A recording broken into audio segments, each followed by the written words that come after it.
नमस्कार। Soulful Monday में आपकी प्रेजेंटर सरिता सबरवाल आपका स्वागत करती है। उम्मीद करती हूँ कि आप ठीक हैं, सकुशल हैं और जिंदगी को एंजॉय कर रहे हैं। वैसे आप सभी जानते हैं कोविड-19 के दौरान हमारे बहुत से साथी हैं जो अफेक्टेड हुए हैं और ख़ास तौर पर आजकल हमारे जो रिश्तेदार और फ्रेंड्स जानने पहचानने वाले इंडिया में हैं, वहाँ पर हालात कुछ ज़्यादा ख़राब हो रहे हैं। तो मैं यही कहूँगी कि आप उनसे भी यही कहें हमेशा या उनको भी कहें ऐसे प्रोग्राम्स देखा करें ताकि उनको भी कुछ सीखने को भी मिलेगा और मन को शांति भी मिलेगी। अपना ख्याल रखिएगा और अपनों का भी ध्यान रखते रहें। उनसे भी यही कहें कि सोशल डिस्टेंस बनाए रखें और जितना हो सके जो भी वहाँ की गवर्नमेंट के जो रूल्स हैं उनको फॉलो करते रहें। घर में अपना ध्यान रखें, आइसोलेट करें। अगर ऑक्सीजन की ज़रूरत आपको नहीं है तो प्लीज़ हॉस्पिटल जाने की ज़रूरत नहीं है। आप घर में ही अपने आप को लुक आफ्टर कर सकते हैं। लेकिन जहाँ भी सिम्पटम्स ज़रा भी गलत नज़र आएँ या खराब नज़र आएँ तो वहाँ आप डॉक्टर्स की सलाह ज़रूर लीजिएगा। राइट। और इस सोलफुल मंडे में किसी न किसी ऐसी हस्ती के साथ मैं उपस्थित होती हूँ आपकी सेवा में, जो हमें ज्ञान की बातें बताती हैं। ऐसी बातें जो हमारे जीवन में बहुत काम आती हैं, ऐसी बातें जिनसे हमारे मन को शांति मिलती है और हम अच्छा इंसान बनने की कोशिश कर सकते हैं। सो आज एक बार फिर से तानाजी आचार्य जी हमारे साथ हैं। ये एक्चुअली मैंने कभी भी आपको नहीं बताया कि इज बीएससी इन मैथमेटिक्स, इसके बाद शास्त्री आचार्य एंड इन्होंने एमए किया है, पीएचडी किया है इन वैदिक फिलॉसफी। सो बहुत बहुत ही लर्नेड पर्सन है और हमें हमेशा बहुत अच्छी तरह से हर चीज को एक्सप्लेन करते हैं। तो ताना जी का स्वागत करते हुए आज मैंने जो टॉपिक चुना है वो ये है कि हम जिंदगी में हमेशा कुछ ना कुछ सीखते हैं, हर कदम पर सीखते हैं। जब इंसान बच्चा पैदा होता है तो अपनी माँ से बहुत कुछ सीखता है। जब बड़ा होता है माँ बाप बहन भाइयों से, फिर स्कूल जाना शुरू करता है तो गुरु से, फिर बड़े होते हैं school college and then office जाते हैं, अपने सुपीरियर से हम कुछ सीखते हैं, उनके गुण अडेप्ट करने की कोशिश करते हैं। या हमारे फ्रेंड सर्कल में ऐसे लोग होते हैं, रिश्तेदारों में ऐसे लोग होते हैं जो हमें कुछ ना कुछ अपने गुण से प्रभावित करते हैं, इम्प्रेस करते हैं और हम उनके जो क्वालिटीज हैं उनको अडेप्ट करने की कोशिश करते हैं।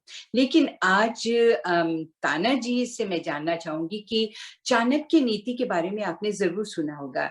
चाणक्य नीति में चाणक्य जी ने हमें बहुत से श्लोक दिए हैं, बहुत सी ऐसी अच्छी बातें बताई हैं कि किस तरह से हम दूसरों को परख सकते हैं, किस तरह से हमें पता चले कि कौन सज्जन पुरुष है और कौन सज्जन नहीं है।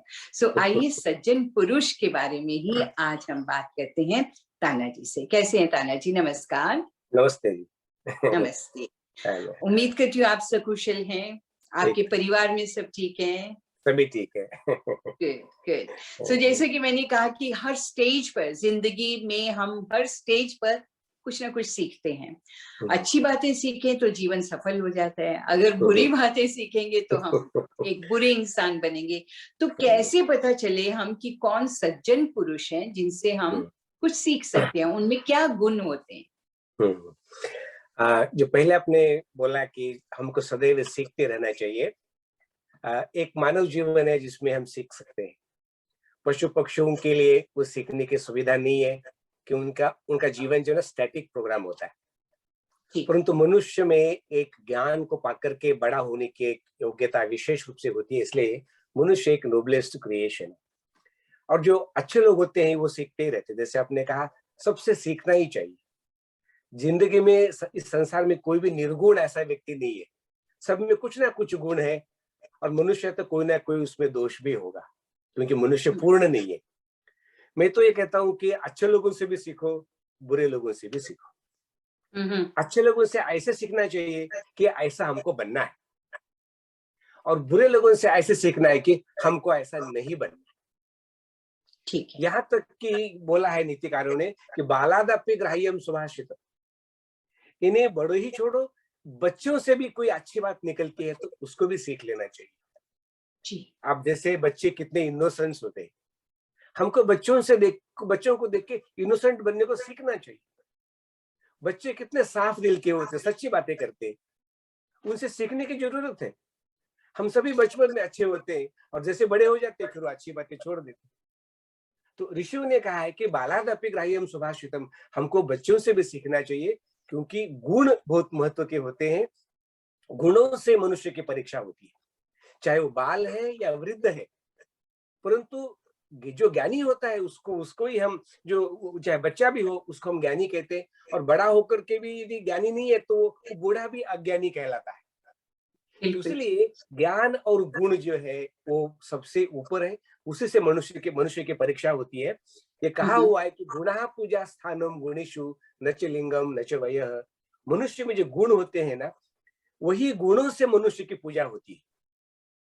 छोटा है या बड़ा है ये कोई बड़ी बात नहीं, बच्चा है चाहे बूढ़ा जी। है, पर गुणों की पूजा होती है।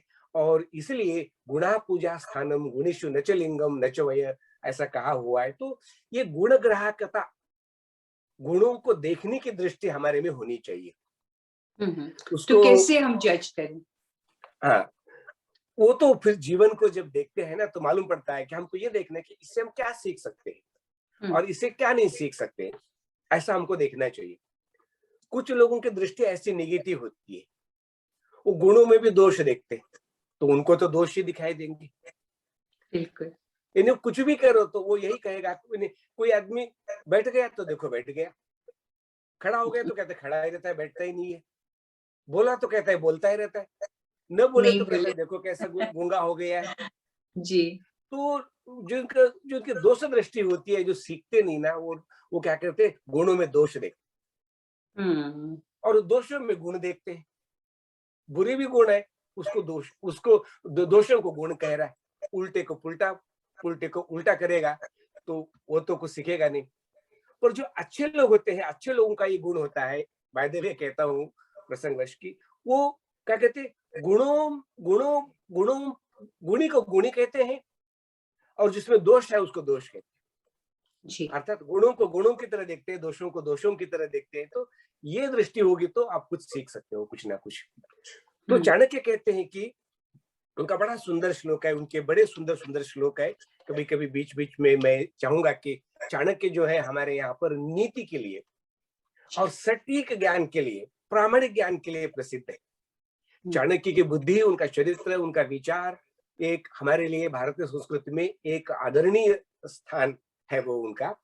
तो उसमें एक श्लोक है उनका जो, जिसमें उन्होंने सज्जनों के गुणों को बताया है। क्योंकि हम जी। सज्जनों को पहचान पाए तभी भी सीख पाएंगे। हम यदि दुर्जनों को सज्जन कहे, सज्जनों को दुर्जन कहे, तो फिर उल्टा का पुल्टा हो जाएगा। वो कहते हैं ना, अपूज्या यत्र पूज्यन्ते पूज्या नाम तो विमानिना, त्रीणि तत्र प्रवर्तन्ते दुर्भिक्ष मरणम भयम। जहाँ गुणियों की अपूजा हो और अगुणियों की पूजा हो, दोबारा बोलता हूँ इसको, इन्हें जो गुणी लोग हैं, जो पूज्य लोग हैं, उनका अनादर हो, और जो बच्चे अपूज्य लोग। लोग हैं उनकी पूजा हो जाए, तो त्रीणि तत्र प्रवर्तन्ते दुर्भिक्षम मरणम भयम। तो इसलिए हमको कौन पूज्य है, कौन सज्जन है, कौन दुर्जन है, इसका ज्ञान हमको सबसे पहले होना चाहिए, नहीं तो फिर दुर्भिक्ष मरणम तो आ ही जाता है। श्लोक इस तरह से है वो, धर्मे तत्परता मुखे मधुरता, दाने समोत्साहता, मित्रे वंचकता गुरौ विनयता, चित्ते गंभीरता, आचारेषु चिता गुणे रसिकता, शास्त्रेषु विज्ञानता, रूपे सुंदरता, शिवे भजनता, सत्सेव संदृश्यते। तो उन्होंने कहा कि सज्जनों में ये 11 गुण होते हैं। जी। उन्होंने उसमें क्या किया, 11 गुणों को उन्होंने काउंट किया उसमें। मैं धार्मिक। क्विकली बता देता हूं कि जो पहला गुण होता है सज्जनों का, धर्मे तत्परता। जो धार्मिक धर्म कार्य में, होते हैं, शुभ कार्य उनमें होते हैं, तत्पर। जो मॉरल नैतिक काम होते हैं, शुभ कर्म होते हैं, उनको करने के लिए एकदम तत्पर होते हैं। कोई मतलब रेडी आलस्य, होते हैं, एकदम एकदम रेडी, तैयार होते हैं। ये अच्छा काम है, लेट अस डू। तो धर्म के कहते हैं ना, एक धर्म अधर्म होता है। धर्म तो शुभ कर्मों को कहते हैं अपन। तो जो श्रेष्ठ लोग होते हैं, सज्जन होते हैं, उनमें ऑलवेज वो शुभ कर्मों में उनकी उत्सुकता होती है और ऑलवेज ड्यूटीफुल होते हैं। धर्म का एक अर्थ क्या होता है? ड्यूटीफुल होता है। और सत्यम वद धर्मम चरे जो कहा है कि वो सत्य बोलते हैं और धर्म के आचरण करते हैं, तो ये सारे के सारे काम करने के लिए वो एकदम तैयार होते हैं, एकदम जैसे उनका स्वभाव ही है धर्म के मार्ग पे चलना। दूसरा उनका गुण है मुखे मधुरता, मुख से एकदम मधुर बोलना। देखो ना, अच्छे लोग कभी भी अपने मुंह से कटु वचन, किसी को अपमान करना, किसी की ऐसे कर्कश उनकी वाणी होती नहीं है। जितने भी साधु संत अच्छे ज्ञानी पुरुष होते हैं, वो एकदम स्वीट, सबके लिए शांत स्वभाव से बोलते हैं। और हाँ, उनके यही होता है, उनका एक संकल्प होता है कि वाचा वदामि मधुमत, मैं एकदम अपनी वाणी से मधुर बोलूं। और मधुरता की उनकी कसौटी ऐसा होता है कि जैसे पहले भी हम डिस्कस कर चुके हैं, सत्यम ब्रूयात प्रियम ब्रूयात, उनकी वाणी में सत्य भी होता है, प्रिय भी होता है। कोई छल कपट क्रोध अहंकार कुछ नहीं होता है। तो वाणी में मधुरता होना ये सज्जनों की एक दूसरी पहचान है। और इसमें एक भी बहुत ध्यान रखना है कि कुछ लोग, मैंने बोला था ना कि मुखम पद्मदलाकारम वाणी चंदन शीतला, मुख तो बिल्कुल कमल के जैसा है, वाणी एकदम सुंदर बोलता जा रहा है, पवित्र जा रहा है, और उसके मन में जो है सरलता नहीं है। तो वो विद्वान नहीं है, वो सज्जन नहीं है, वो दुर्जन है वो बेसिकली। और सज्जनों के लिए कहते हैं मनस्येकम वचस्येकम कर्मण्येकम। विद्वानों के, सज्जनों के जो मन में है वही वाणी में होता है और वही उनके हाथ में होता है। और दुष्टों का, दुर्जनों का एकदम उल्टा, मनस्य अन्यत वचस्य अन्यत कर्मणि अन्यत। मन में कुछ सोच रहा है, मुंह से कुछ बोल रहा है, हाथ से कुछ कर रहा है। तो ये पहचानना बहुत जरूरी है। तो इसलिए सज्जन जो होते हैं हमेशा अपने वाणी से एकदम मधुर बोलते हैं और वो प्रिय और सत्य का ही वचन बोल के वो सबको प्रसन्न कर देते हैं। तीसरा गुण है दाने समुत्साहता, दान देने के लिए, दान देने में। जहाँ कहीं कोई अभाव में है, कोई दुख में है, कोई गरीब है, तो तुरंत एकदम वो पूछते नहीं, वो सोच ही नहीं पाते, वो एकदम जेब में हाथ डाल के उस दिन जो कर सकते हैं वो कर देंगे। जैसे मानो वो भोजन के लिए बैठे यार, कोई अचानक आ गया तो अपने थाली की रोटी आधी निकाल के उसको जरूर देंगे। दान देने में कभी पीछे नहीं होते। पुरुष है। हाँ, सज्जन पुरुष कभी कंजूस नहीं होते, मक्खी चूस नहीं होते, चोरी नहीं करते, वो देने वाले एकदम चैरिटेबल होते। परोपकार कहते ना, परोपकाराय सताम विभूत विभूतयः। जो संत लोग होते हैं वो केवल परोपकार के ही लिए होते हैं, उनका अपना व्यक्तिगत स्वार्थ कुछ नहीं होता है। वो जो करते हैं वो दान देने के लिए। जैसे कहते हैं ना कि बादल भी समुद्र से लेता है पर देने के लिए, अपने लिए उनमें कोई किसी प्रकार का स्वार्थ नहीं होता। ये तीसरा जो गुण है दान का, ये सत्पुरुषों में होते। अब आपने कहा था कैसे पहचाने कौन सज्जन है कौन दुर्जन है? कौन दुर्जन है? जो दान देगा वो सज्जन है, सज्जन है। जो दान नहीं देगा वो तो किसी काम का नहीं होता। और दान देना इतना अच्छा गुण है कि दान से मोक्ष मिलता है। धर्म अर्थ काम मोक्ष जो है ये जिनके पास कोई देने लायक कोई भी चीज है, दान का अर्थ पैसे ही नहीं होते, तन मन धन से का दान दे सकते हैं। बिल्कुल अच्छी आदतों का दान दीजिए, अब दूसरों को सिखाएं। या और सज्जन लोग स्पेशली पैसे तो देते हैं बट ज्ञान बहुत देते हैं। तो हमें सज्जनों से ये गुण सीखना चाहिए। आपको अच्छा बनना है ना, तो आओ कंपटीशन में, जो आप दे सकते हो दे दो। पर इसका मतलब ये नहीं होता कि आप अपने घर-दार बेच करके किसी को दे दो। नहीं, give your 100%, whatever you can do little bit. तो स्पेशली ज्ञान दे सके तो वो और भी बहुत अच्छा है, और ज्ञान नहीं दे सकते तो धन दे, कपड़ा दे, कुछ ना कुछ दान की प्रवृत्ति होनी चाहिए। संपूर्ण हमारे वेदों में यज्ञ की शिक्षा क्या है? स्वाहा, दान दान दान। देना ये सज्जनों का बहुत बड़ा गुण है। और वैसे भी ज्ञान का दान देना किसी को तो बहुत बड़ी बात है।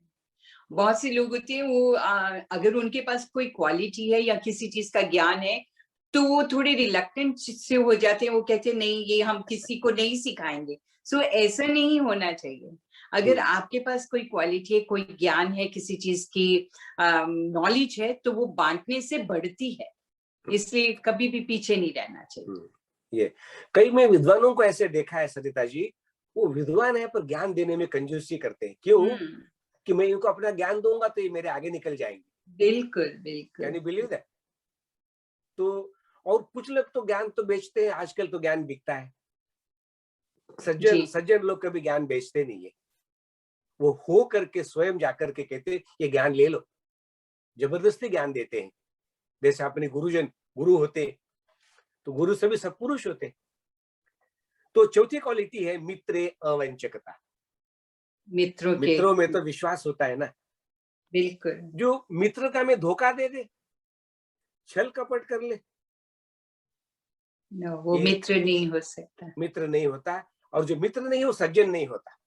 हम्म, हमेशा ध्यान रखना, जो किसी कोई अपने मित्र को धोखा दे दे, उनसे दोस्ती काट दो, दोबारा उनको नजदीक मत मत करो। क्योंकि जो अपने दोस्त को धोखा दे रहा है तो संसार में किसी को भी धोखा दे सकता किसी है। को ऐसे लोगों को धोखा दे तो वो तो चलो फिर भी मान्य है, पर जिसने विश्वास किया उसको अपने विश्वासघात धोखा किया। दिया, ये तो जैसे नींद में सुलाया और ऊपर से उसके ऊपर सिर पे पत्थर मारा, ये बहुत बुरा माना जाता है। तो विश्वास और प्रेम ये मित्र का लक्षण होता है।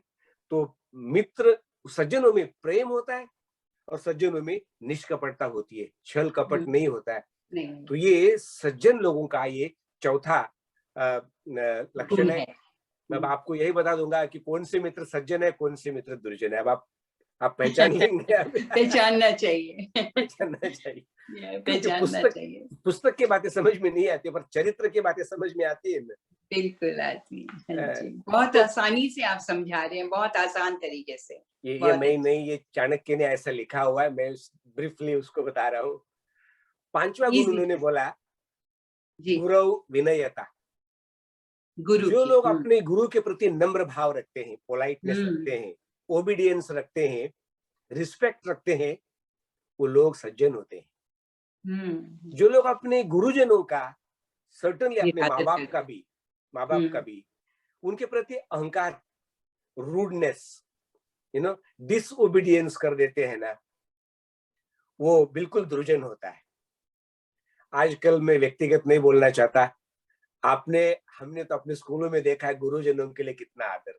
ओ, आजकल बच्चे कहाँ, रिस्पेक्ट नहीं है टीचर्स की, कोई रिस्पेक्ट नहीं है माँ बाप की या बड़ों की। बच्चों को ये बात अगर बचपन से ही सिखाई जाए कि आपने टीचर की बात कैसे, अपने गुरु की बात कैसे माननी है। हम लोग डरते थे जब हम छोटे थे, तो हमें अपने टीचर से बहुत डर लगता था और हम उनका आदर सम्मान करते थे। लेकिन आजकल ऐसा नहीं है। माँ बाप का भी आदर करते थे, हम्म, पिटाई होती थी तो भी उल्टा नहीं बोलते थे। जी, जवाब नहीं गांव वापस। गांव का कोई बड़ा आदमी भी हमको डांट देता था तो हम चुपचाप बैठते थे, उल्टा नहीं हो बोलते जाते। थे। हम्म, आज ये चीज नहीं है। अब समझ लो कि आज की शिक्षा परंपरा में और ये जो ज्ञान के क्षेत्र में आज का समाज, वो सज्जन है क्या दुर्जन है? आप ही बताइए, मैं नहीं बताऊंगा। जो गुरुजनों का अपमान करे, माँ बाप का अपमान करे कैसे सज्जन हो सकता है वो? और उनके प्रति पोलाइटनेस नहीं रखे, तो मैं क्या कहूँ उनको? चाणक्य के भाषा में वो दुर्जन है, वो सज्जन नहीं है। बिल्कुल। हाँ, पर्सनल मत लीजिएगा। नहीं नहीं। क्योंकि मैं अपनी बात कुछ नहीं कहता, मैं चाणक्य की बात कह रहा हूँ। जी क्योंकि जी आजकल जी। के लोग मानते नहीं ना। हम्म, तो छठा गुण है चित्ते अति गंभीरता। उनका मन, उनकी बुद्धि देखो तो एकदम शांत गंभीर होते हैं, वो चंचल नहीं होते, सात्विक होते हैं। वो जी। बहुत बहुत बड़ी बात है। वो छोटे छोटे बात के लिए उनका मिजाज गर्म नहीं होता है, एकदम सोच विचार करके चलने वाले, शांतिपूर्वक। सातवां गुण है उनका है आचार्य शुचिता। उनका आचरण पवित्र। शुद्ध, पवित्र, सरलता होती है, ऑनेस्टी, हम्म, रिलायबिलिटी होती है। कोई अशुचि, कोई चोरी झपटी, कोई इस तरह का करप्टेड उनका व्यवहार नहीं होता है। और आचार ही धर्म होता है। विद्वान तो बहुत होते हैं, परंतु विद्वान को विद्वान नहीं कहा हुआ है, विद्वान को धार्मिक नहीं कहा है। आचार परमो धर्म। हम्म, जिस व्यक्ति के जीवन में वेदों का ज्ञान का आचरण होता है, वही व्यक्ति जो होता है सज्जन होता है। जिनका आचरण ठीक नहीं है, वो चाहे विद्वान भी हो, कलाकार भी हो, पर वो सज्जन नहीं है।